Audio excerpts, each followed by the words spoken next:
जय हिंद मेरे प्यारे साथियों, सभी को राधे राधे। और उम्मीद है कि आप सभी स्वस्थ होंगे, मस्त होंगे और अपनी पढ़ाई में तन मन से लगे होंगे।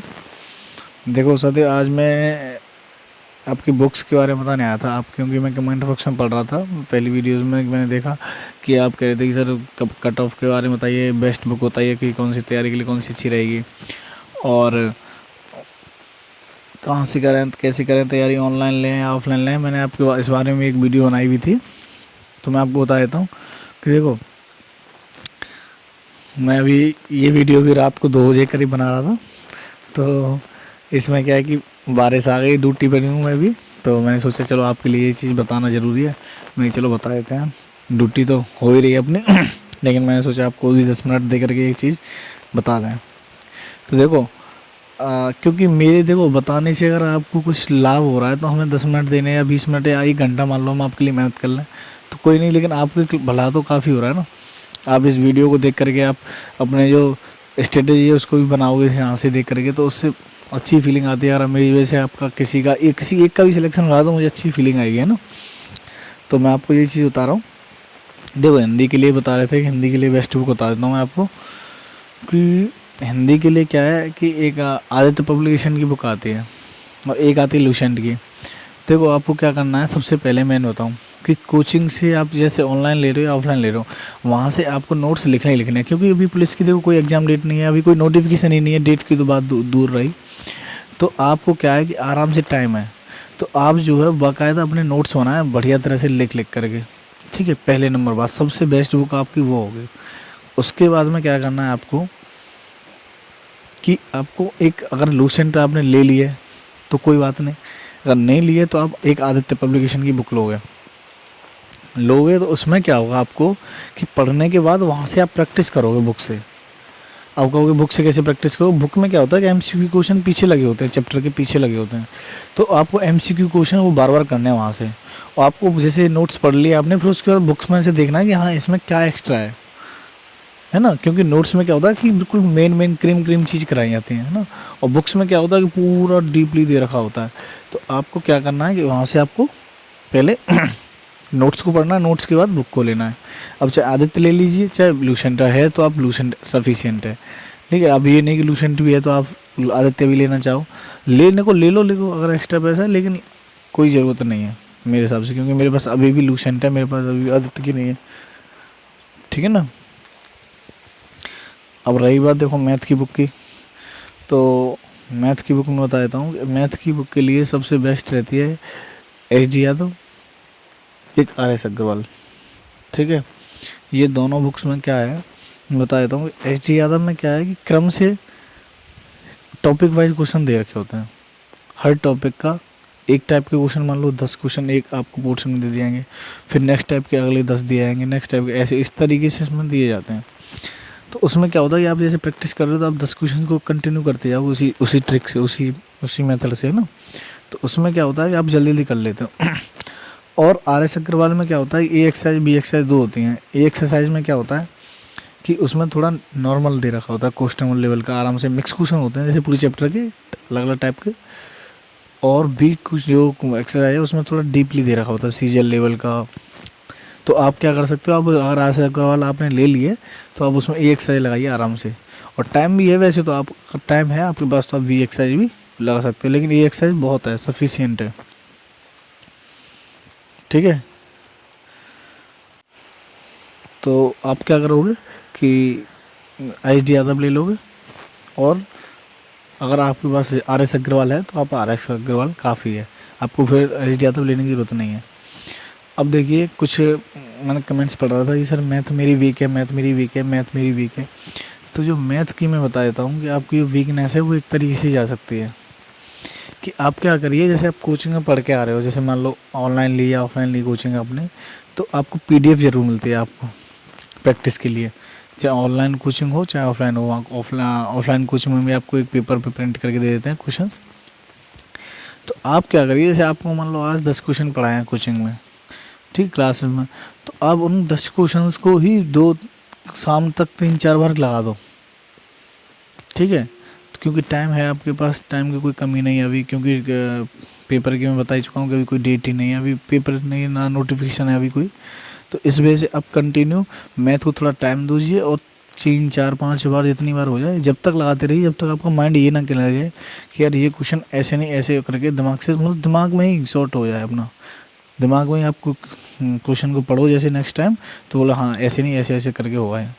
तो उसमें क्या हुआ कि शॉर्ट ट्रिक कहते हैं ना, शॉर्ट ट्रिक मैथ में, शॉर्ट ट्रिक क्या है, मैथ में शॉर्ट ट्रिक सबसे बड़ी होती है प्रैक्टिस मैथ के लिए। क्योंकि मैथ में क्या होता है कि कैलकुलेशन आपने जैसे क्वेश्चन पढ़ा तो हम दिमाग में लगा जाओगे हाँ ऐसे नहीं ऐसे करके, तो आप क्या उसमें स्टेप को कम कर देते हैं, मैं माइंड में जब सॉल्व हो जाता है तो उसमें स्टेप कम करके सीधा सीधा मल्टीप्लाई किया, तो वही शॉर्ट ट्रिक बनते चले जाते हैं, ठीक है ना। तो इस वजह से शॉर्ट ट्रिक सबसे बड़ी होती है प्रैक्टिस। तो आप प्रैक्टिस करिए जितनी प्रैक्टिस हो सके, क्योंकि अभी देखो टाइम है आपके पास में, ना कोई एग्ज़ाम की डेट है, ना कोई अभी नोटिफिकेशन है, ना कुछ है। तो आप कंटिन्यू मैथ को आराम से टाइम दीजिए और बार बार प्रैक्टिस करिए, तब उससे जाके आपकी वीकनेस जो है कम होगी, ठीक है। और अब रही बात ये रीजनिंग की, तो रीजनिंग के लिए मैं बता देता हूँ कि आपको ये पीयूष वासने सर की एक बुक आती है जो कैरियर बिल ऐप पे भी पढ़ाते हैं, और एक आर के जांग की होती है। तो ये पीयूष वासने सर वाली जो बुक है, इसमें क्या खूबी है मैं बताता हूँ कि आप जैसे इसको पढ़ोगे तो आपको क्लासेस की भी ज़रूरत नहीं पड़ेगी, इस तरीके से उसमें लिखा हुआ है अच्छे तरीके से। और दूसरी बात क्या है इसमें कि इसमें 0 लेवल से लेकर के और टॉप लेवल तक का है, सीजीएल लेवल तक का है, ठीक है। 0 लेवल से आप लोगे इसमें, और क्वेश्चंस जो है हाई लेवल तक हैं पूरे। तो इसमें आप अगर ये टाइम है आपके पास और आप अच्छी तैयारी करना चाहते हो तो आप ये जो है पीयूष सर वाली बुक ले सकते हो। और अगर आपको ये है कि नहीं कांस्टेबल का ही एग्ज़ाम देना है आपको और जल्दी से रीजनिंग हो, तो आप ये जो है आर के यहाँ की बुक्स ले सकते हो। और रीजनिंग और मैथ में आपको बता दे रहा हूँ कि ये दोनों जो हैं प्रैक्टिस मांगते हैं। और प्रैक्टिस ऐसे नहीं कि आ जाइए आप रीजनिंग पे लगे रहे या आप मैथ पे लगे रहे, नहीं। जो क्वेश्चन आपको क्लास में कराए जा रहे हैं, उन जो भी क्वेश्चन है, जैसे मान लो 5 ही कराए,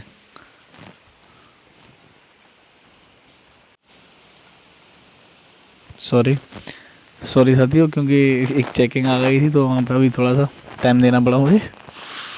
तो क्योंकि चेकिंग जैसे रात को आती है, राउंड पे आते हैं जो अधिकारी होते हैं, वो चेक करने के लिए आते हैं कि हाँ ड्यूटी पर है या नहीं है। तो उसमें वहाँ पर आपको एक रेस्ट होता है, तो आपको उसमें मायने वगैरह लिखवाने पड़ते हैं, तो उसके लिए सॉरी। और मैं आपको बता रहा था क्या, रीजनिंग वाली बात। तो आपको देखो रीजनिंग और मैथ में क्या करना है कि रीजनिंग में आपको प्रैक्टिस करनी है, ठीक है ना, रीजनिंग की भी और मैथ की भी, दोनों की प्रैक्टिस करनी पड़ेगी आपको। और बस वही कीजिए जो क्वेश्चन आपको क्लासेस में कराएं, 10 20 क्वेश्चन जैसे करा रहे हैं पर डे, पहले वही कीजिए। और फिर उसके बाद जब आपका हो जाए सिलेबस, उसके बाद करना प्रैक्टिस बुक से अच्छी तरीके से, है ना। ये हो गई आपकी रीजनिंग की बात। और देखो जीएस की बात बता देता हूँ कि जीएस में आप क्लासेस ले रहे होंगे, मान लो एक क्लासेस मेरे हिसाब से आप कोर्स ले रहे होंगे, तो हिस्ट्री या ज्योग्राफी जो भी आपका चल रहा है उसको आप ढंग से करिए। और जैसे यूपीजी के है, देखो यूपीजी के कोई नहीं कराता है आपको, यूपी पुलिस कांस्टेबल वाले सिलेबस में कोई नहीं कराता है, अधिकतर कोर्स में नहीं कराते हैं। तो आप क्या करोगे कि एक यूपीजी की एक परीक्षा वाली बुक आती है ना, परीक्षा वाणी के ले लो या यूथ कंपटीशन के ले लो। तो आप उसमें से बेसिक चीज़ें हैं जो जैसे बॉर्डर कितने, यूपी से कितने बॉर्डर लगे हुए हैं, और यूपी के जो वो है ना एक जिला एक उत्पाद वाला, वो चीज़ आप याद कर लोगे। और कुछ अनुसंधान वगैरह हैं, ये चीज़ें याद कर लोगे, मतलब ये बेसिक चीज़ें हैं जो वो आप याद कर लोगे ना। तो ये 4 5 चीज़ों में से ही यूपी जीके में, यूपी जीके ज़्यादा डीप नहीं आती, यूपी जीके में 3 4 क्वेश्चन आएंगे तो वैसे ही आएंगे। तो आप ये यूपी जीके आराम से इसमें से कर लोगे, ठीक है ना। अगर हो सका तो मैं भी आपको यूपी जीके की 15 20 दिन क्लास लूँगा, बस 15 20 दिन में आपकी यूपी जीके ये समझ लो कंप्लीट हो जाएगी, और बहुत अच्छे से उसी में से आएगा, बस ज़्यादा क्वेश्चन डीपली नहीं आता है। और जीके के लिए क्या कही है, देखो लूसेंट है, जो लूसेंट में जब तक देखो आप मान लो हिस्ट्री या ज्योग्राफी जो भी चल रही है आपकी, वहाँ से आप पढ़िए, है ना। और लूसेंट बुक में से आप क्या करिए, जब तक जैसे वो आपसे आपको आगे से जैसे हिस्ट्री करा रहे हैं, तो आप पीछे से क्या करिए, विविध कर लीजिए, है ना, या खेल कर लीजिए, या कुछ ऐसे उसमें से लूसेंट में पूरे टॉपिक वाइज दे रखे हैं अच्छे से, तो आप उनमें से भी कोई भी टॉपिक आप कर सकते हो, ठीक है। और ढंग से मेहनत करिए। अगर एक देखो, अगर आप भटकोगे तो कुछ नहीं होगा। आप ये सोचो कि वैकेंसी नहीं आएगी, वो नहीं आएगा, देखो वैकेंसी तो आनी है। ये बताइए कि पुलिस की जगह की जरूरत नहीं है, पुलिस की अभी मैं बता रहा हूँ कितनी वैकेंसी, बहुत वैकेंसी खाली है, लेकिन ये है कि लेट हो रही है, वो बात आपकी मान रहा हूँ मैं, आप डिमोटिवेट होते हैं उससे। लेकिन अगर लगे रहोगे तो ये सोचिए ना कि मतलब फर्स्ट चांस अगर मारना है तो मारना ये है कि हमें सिलेक्शन लेना ही लेना है, चाहे वो 1 महीने बाद आए, चाहे 4 महीने बाद आए, चाहे 8 महीने बाद, कितनी भी लेट आए। अब देखो मेरा क्या था कि मैं 2015 में लेखपाल की भर्ती निकली थी, उसके बाद 2023-22 में आई थी भर्ती।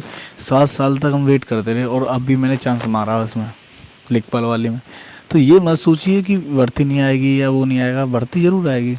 पहले आप ऐसी तैयारी कर लो कि मुझे कोई चांस ही ना रहे बाहर निकलने का। अब ये भी नेगेटिविटी भी आती है, बहुत से नेगेटिव कमेंट करते हैं, मैंने देखा है कि अरे वैकेंसी नहीं आएगी, ये नहीं आएगा, वो नहीं आएगा। वैकेंसी क्यों नहीं आएगी ये बताइए? वैकेंसी ज़रूर आएगी, हाँ ये है कि थोड़ा लेट होगी या थोड़ा वो हो रही है उसमें, कोई नहीं। लेकिन आप जो है ढंग से, कहते हैं ना खून पसीना एक कर दो, मज़ा तभी आता है, सिलेक्शन होता है ना, तब मज़ा आता है कि हाँ हमने कंटिन्यू मेहनत की थी। उसके बाद अलग ही अच्छी फीलिंग आती है जब आप भी, जब जैसे मान लो कुछ लोग बाहर रह रहे होंगे, जैसे रूम्स वगैरह में रह रहे होंगे पढ़ने के लिए, तो अलग ही वैल्यू हो जाती है। मान लो आप 10 लोग तैयारी कर रहे हो, आपके 2 का सिलेक्शन हो जाए, तो 8 के पास जब जाओगे आप, तो आपको एकदम अलग ही अच्छी फीलिंग आएगी, ठीक है ना। वहाँ तो आएगी आएगी, आपके सभी गेस्ट में जितने भी नाते रिश्तेदार होते हैं वहाँ पे भी आपको फ़ोन करेंगे, अरे यार सिलेक्शन हो गया, बोला हाँ हो गया, है ना। गाँव वगैरह में अच्छी फीलिंग्स आती हैं, तो थोड़ा सा इस चीज़ को भी सोच करके मोटिवेट हुआ करिए कि यार अगर सिलेक्शन होता है तो उसके बाद कितनी वैल्यू बन जाती है। तो इस चीज़ को भी ध्यान में रख करके तब मेहनत किया करो, ठीक है ना, उससे अच्छी फीलिंग आएगी। और कोई भी जैसे आपको किसी भी चीज़ की ज़रूरत है, आप कमेंट में बता दीजिए कि सर ये बताइए, ये बताइए, तो मैं पूरी कोशिश करूँगा कि मैं तुम्हारे लिए ये चीज़ कर सकूँ, ठीक है ना। और जहाँ तक होता है मैं पूरी कोशिश यही करता हूँ कि वीडियो में पूरी चीज़ बता सकूँ। और किसी दिन मैं अपनी वीडियो जैसे अपनी जॉब के बारे में बताऊँगा कि कैसे कैसे होती है पुलिस की जॉब, क्या क्या है, कहाँ से सैलरी आती है, कैसे आती है, कितनी आती है, ये ना, और क्या क्या ड्यूटियाँ रहती हैं, तो मैं सब ये चीज़ें बताऊँगा आपको, है ना। और आप जैसे जो जो है पूछना चाहते हैं ये चीज़ें, तो मुझे कमेंट बॉक्स में आप कमेंट करके बताएंगे। तो बस अब लगे रहिए, अब मैं भी थोड़ा बहुत पढ़ लूँ और आप भी मेहनत करिए तन मन धन से भी, ठीक है ना। ठीक है साथियों, जय हिंद, सभी को राधे राधे। और हाँ, ये वीडियो को लाइक सब्सक्राइब शेयर वगैरह कर दिया गया, थोड़ा सा अच्छा फीलिंग आती है मुझे भी कि मैं भी मेहनत कर रहा हूँ, तो हाँ मुझे भी आप जो अच्छा रिस्पॉन्स दे रहे हैं, अगर वो शेयर करोगे तो सब्सक्राइब भी और लाइक भी बढ़ेंगे, तो मुझे भी थोड़ा अच्छा लगता है। तो अब ये भी किया गया, ठीक है ना। ठीक है साथियों, जय हिंद, सभी को राधे राधे।